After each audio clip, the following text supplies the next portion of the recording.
Ladies and gentlemen, another day officially in the books for the Washington Commander OTA practices, and in this video we're going to break down everything you need to know from standouts to news and notes, highlights, who's at practice, maybe who's skipping out on practice, but mandatory minicamp starts in just a few days, so everyone will be there and practicing if they're healthy. So we're going to break down everything. Trey Amos, Jayden Daniels, Luke McCaffrey, Mike's, everything. So before we dive into the video, do me a big time favor, guys, and go follow all of the Commanders media members on X or Twitter, whatever you want to call it, because without them, these videos are just not possible to make, and they're going to keep you updated with everything from every practice, all the news and notes before I even post the videos.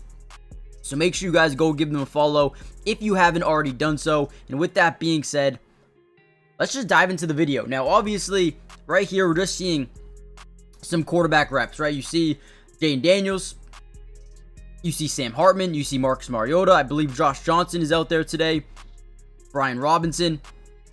One guy I am really excited to see throughout this offseason is Ja'Cory Crosby Merritt.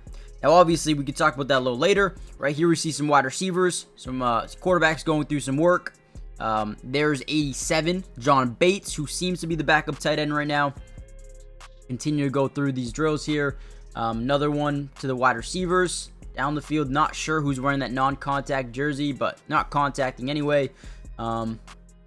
Here, throwing to the outside, 36, I believe, is Chris Rodriguez. Here's another one to... there's a bunch of guys. Debo's wearing 1 this year. Who's wearing 19? Chris Moore, I believe. So just a bunch of routes here from the wide receivers. There's 10. 10 is Jacoby Jones. Jacoby Jones, man. Former Baltimore Raven. Obviously, that's not him, but... all right, some more reps. What else we seeing here? There's 16. Ja'Cory Brooks. Then last rep we'll go over from this little clip here. Bunch of guys. 36 catching the ball again. Chris Rodriguez, I believe. You see 34 out there. Michael Wiley. Overall, there's Luke McCaffrey right there. So let's keep going.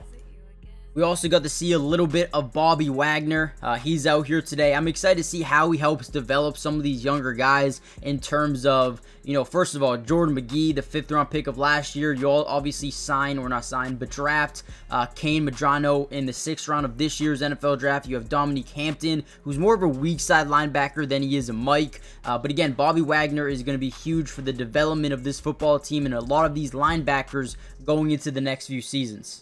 Got to see a little bit of some offensive line work. Now, what's interesting in my eyes is how they're going to play this tackle position, right? Obviously, you have Laramie Tunsil on the left. You got Nick Allegretti and Tyler B, who are all going to be fighting for spots. Sam Cosmi, injured right now. He should be back at some point. You have Andrew Wiley. But then that right tackle position gets a little bit dicey, right? Not dicey in a bad way, but a good way, right? You have a lot of competition there in terms of Brandon Coleman, the 3rd round pick of last year. And then they go out and spend a 1st round pick this year on Josh Connerly. Both these guys have a lot of potential, and right here we kind of see this offensive line looks a little bit weird, because first thing that we notice here is we got big 74 Brandon Coleman playing a little bit of left guard. We see 73 Trent Scott. We see 63 Tyler B. We also see, I believe, Nick Allegretti at right guard here. So the offensive line looks a little bit different. I don't think Laramie Tunsil was at practice, so that definitely changes some things up a little bit. But overall, they're switching things up a lot. They're, interchanging a bunch of guys and trying to see where guys fit where. So definitely an exciting part of practice, seeing where these guys are going to end up. Now, one thing that they are really prioritizing throughout this year's OTA period is forcing fumbles, right? Creating some turnover opportunity. So they go through this little drill that you see here where, you got a ball carrier and then someone coming up from behind and trying to peanut punch that thing out. Quan Martin with that 1st rep there, doing a pretty good job on Percy Butler, just getting that ball loose. And again, Joe Witt Jr. is, really trying to be adamant. We need to get the football out. We need to force fumbles. These safeties, whether it be Will Harris or Quan Martin or Percy Butler or Jeremy Reeves, whoever is in the game, we need to force fumbles, okay? So if our linebacker, our DB is, standing up a running back or standing up a tight end, come in there and punch that ball out, or at least try to anyway. So again, very adamant. Here's some more side work from the offensive line. Trent Scott, Brandon Coleman, some other guys going through some, just drills to get better as players overall. Now, really quickly, before we get any further into this video, do me a big favor, hit that like button if you haven't already done so. But most importantly, make sure you guys subscribe to the channel if you are new. It is free. It doesn't cost anything, and we will be covering the Commanders throughout the entirety of this year's offseason. Now, you may be asking, what does that include? Well, not only are we going to cover the entirety of OTAs, but then they're going to get into what we call mandatory minicamp.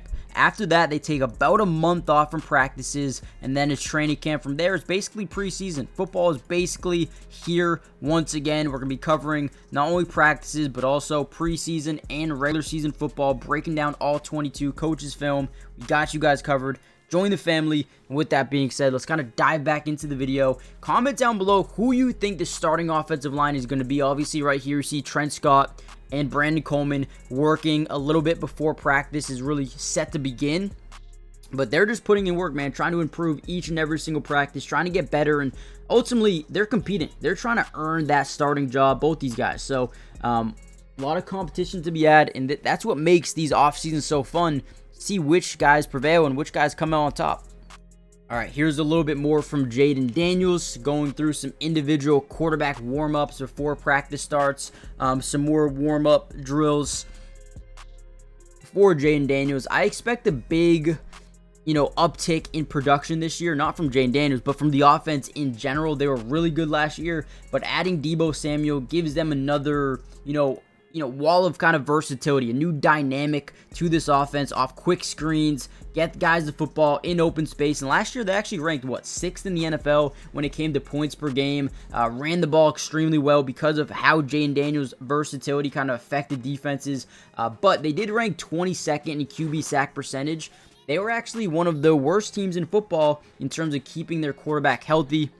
And I think adding the guys that they did in Josh Connerly and Laramie Tunsil, this offensive line should be more, should be better protecting the quarterback. And if you can buy more time for this man in the pocket, you're going to create a lot of plays down the field this year. So I do expect the Commanders to be a little bit better this year on all assets. I mean, all senses of the field, offensively, and then mainly defensively is where they needed to improve the most. They ranked 22nd in the NFL in points allowed per game last year. I expect their run defense definitely to be bolstered up a little bit. A little bit more here from today's practice, but overall, a good one. Again, it's very early.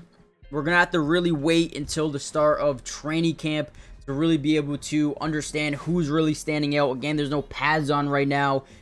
That's going to happen in the next couple of weeks, couple of months. Mandatory minicamp, I believe, is next week as well. So we're going to lock in for that. Let me know who you're most excited to see throughout the next couple of weeks of these practices. And then ultimately, once those pads come on, who do you think will make the biggest difference and potentially climb up this depth chart and earn maybe a starting job within this team? Let me know in the comments down below. Hit the like button, subscribe, join the family, turn on post notifications, and I'll see you in the next one. Peace.